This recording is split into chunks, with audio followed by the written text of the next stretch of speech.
확정일자는 굳이 받지 않아도 됩니다, 여러분. 어른들 혹은 주변에서 확정일자 받아야 한다고 혈안이 돼서 다들 말하시는데, 받는다고 손해보는 것은 없지만 안 받았다고 발 동동 구를 필요가 전혀 없습니다. 단 대항력은 반드시 갖추셔야 합니다. 왜 그런지 딱 필요한 정보만 알려드릴게요. 첫째, 확정일자를 받는 이유는 우선 변제를 받기 위해서입니다. 말이 거창한데 임대인이 사업하다 망해서 내가 임차해서 살고 있는 집이 경매로 넘어가더라도 법적으로 내 보증금을 지킬 수 있는 힘이 바로 확정일자이자 우선 변제를 받는다는 뜻입니다. 이것을 갖추고 있으면 내 보증금이 경매로 넘어가더라도 무조건 받을 수 있다는 뜻입니다. 둘째, 그런데 확정일자를 받으려면 우선 대항력을 갖추어야 합니다. 대항력을 갖추지 않으면 내 보증금이 단돈 10만원이라도 집이 경매로 넘어갈 경우에 돌려받지 못합니다. 그러므로 대항력은 하늘이 무너지는 일이 있어도 갖춰야 합니다.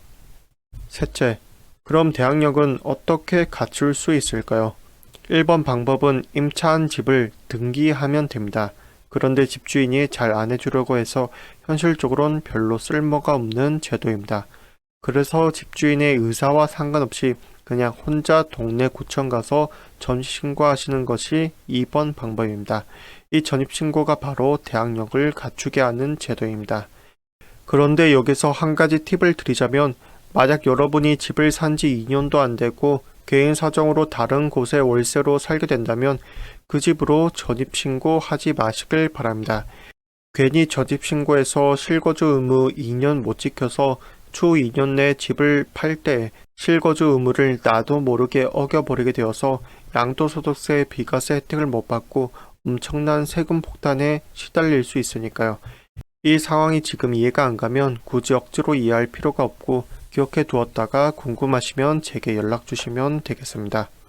다섯째, 확정일자를 굳이 안 받아도 되는 이유는 집이 경매로 넘어가는 경우는 전국적으로 거의 없습니다.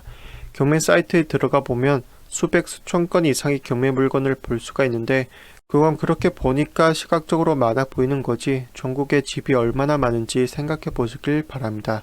우리나라 인구수만 약 5,160만 명입니다. 이 많은 인원들을 약 99% 수용하고 있는 것이 현재 우리나라 주거 실태입니다. 그러니 경매로 넘어가는 집들은 극히 극소수입니다. 그리고 더 웃긴 건 실제로 경매가 진행되어 끝이 나려면 정말 못해도 6개월에서 1년은 소요가 됩니다. 그 사이 주택임대차는 2년이란 세월이 통상 흐르고 재계약하므로 내 보증금이 그 사이 떼일 경우는 잘 없습니다. 무엇보다 경매로 넘어갈 만한 집을 애초에 공인중개사 측에서 소개하는 경우도 거의 없습니다. 여섯째, 확정일자를 굳이 안 받아도 되는 이유가 바로 최우선 변제라는 제도가 있기 때문입니다. 최우선 변제는 자신의 보증금에 따라서 지역에 따라서 무조건 변제받는 한도만큼 무슨 일이 있어도 반환받는 안전한 제도입니다. 예를 들어 서울의 경우 5천만원 이하까지는 집이 경매로 넘어갈 경우에 확정일자를 갖추지 않아도 무조건 내 피 같은 보증금 5천만원을 돌려받게 됩니다. 단 대항력은 반드시 갖추고 있어야 됩니다. 대항력은 전입신고로 갖출 수 있습니다. 대항력은 하늘이 투쩍 나도 꼭 갖추길 바랍니다. 양도소득세 비과세 혜택 받으려는 그런 아주 특별한 경우 빼고요. 자, 다시 한번 천천히 설명드리겠습니다. 표를 보시면 우선 변제 받을 임차인의 범위 서울의 경우 1억 5천만원으로 표기되어 있고, 바로 오른쪽에 보증금 중 우선 변제를 받을 일정액의 범위 5천만원 이하 라고 쓰여져 있습니다. 이 말은 내가 임차할 집이 최대 1억 5천만원까지의 보증금일 때 집이 경매로 넘어갈 경우에 대항력만 갖추고 확정일자가 없더라도 최대 5천만원까지 돌려받는다는 뜻입니다. 즉, 만약 보증금이 1억 6천만원이라면 최우선 변제를 받기가 어렵다는 뜻이죠. 그래서 서울의 경우 내가 살 집의 보증금이 5천만원 이하면 무슨 일이 있어도 돌려받는 뜻입니다. 이 개념을 인지한다면 앞으로 방을 구할 때 보증금이 위 표에 나오는 금액 이하부터 찾으면 안전하겠죠. 끝으로 굳이 머리 싸매고 알 필요는 딱히 없는 쓸모있는 정보를 알려드리겠습니다.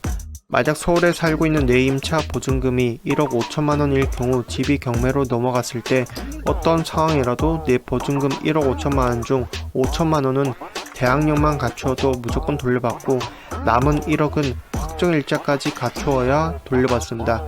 그런데 만약에 내가 확정일자를 갖추기 전에 은행에 저당 잡힌 것이 우선순위가 있다면 내 남은 보증금 1억은 후순위로 돌려받거나 돌려받지 못하는 경우도 발생할 수 있습니다. 억지로 이해할 필요는 없고 유사한 상황이 오면 제게 연락 주시면 되겠습니다. 이상입니다. 보고 나눌수록 정말로 더 큰 돈이 되어 돌아옵니다. 저는 늘 그것을 경험하고 있습니다. 모두 성투하시길 바라면서 추천 댓글 구독하시고 모두 제파 터지시길 바랍니다. 감사합니다.